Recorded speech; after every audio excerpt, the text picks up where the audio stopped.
Hello ladies and gentlemen, gonna make Cacio and Pepe, and there's the recipe.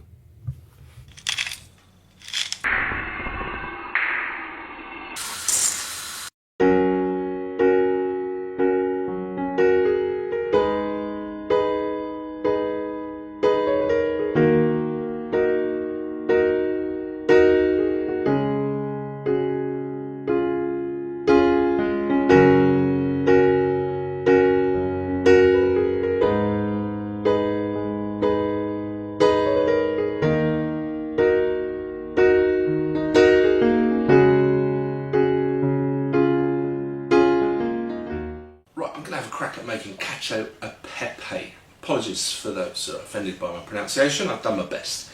Cacio, cheese, pecorino. Buy some pecorino, don't use parmesan, please. This is a Roman dish and that's what's required. And Pepe.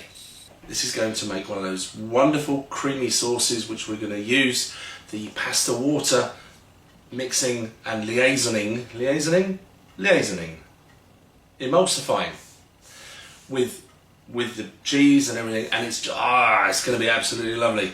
Anyway, I'm going to crack on with it now. So after that very long introduction, let's actually get on and make this thing, shall we? So, salted boiling water, add your pasta. Once it's broken down, you've got it fully submerged. Set your timer on this, at least 1 minute less than the cooking instructions. This gives you plenty of time to get ready. So absolutely tons of pepper. Now I love this stuff, so you don't have to sell this dish to me.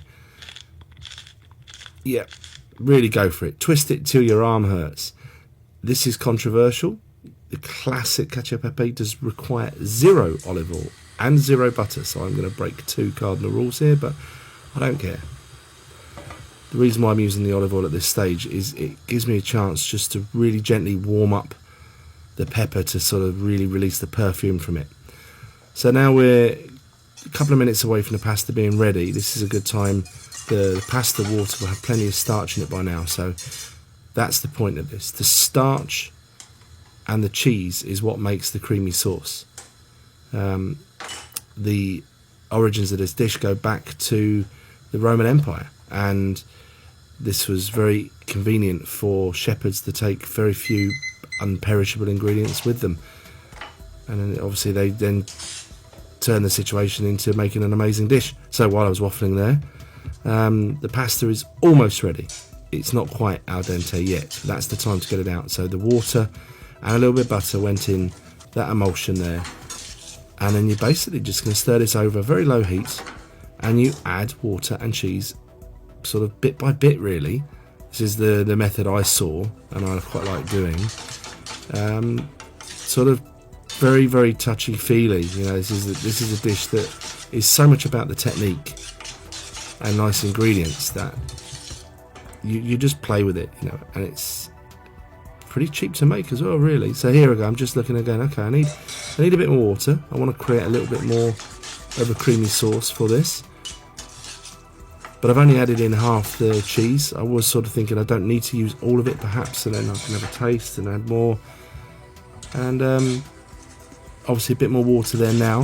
That is looking a little bit thin, a little bit loose. You know, the pasta is just going to fall completely. It won't hold it, nothing to hold it up. So just taking this opportunity to use that pan to flip the pasta around a bit. And yeah, let's get the rest of the parmesan in. Sorry, pecorino in. And you can see instantly there, it becomes creamy. This is me, I can't resist.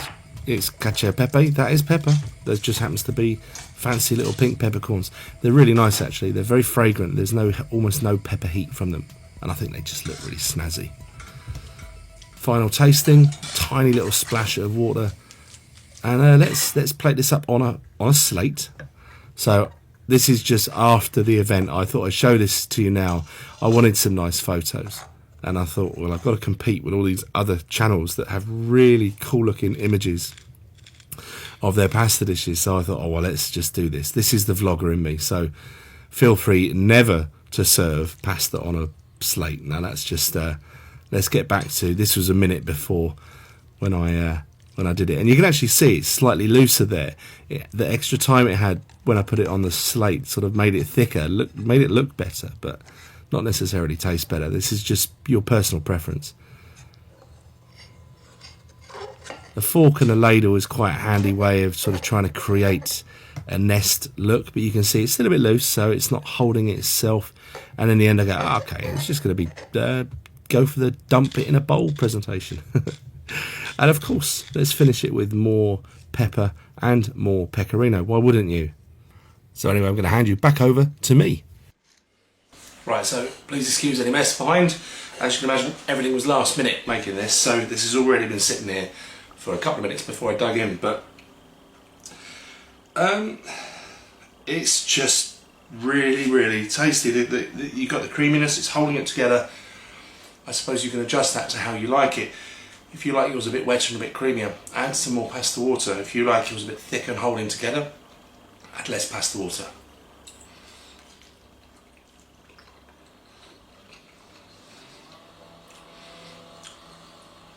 Like with Italian food, which I fall in love with Italian food, even though I was never trained. Simplicity, simplicity, simplicity, simplicity, and good quality ingredients. You just can't go better.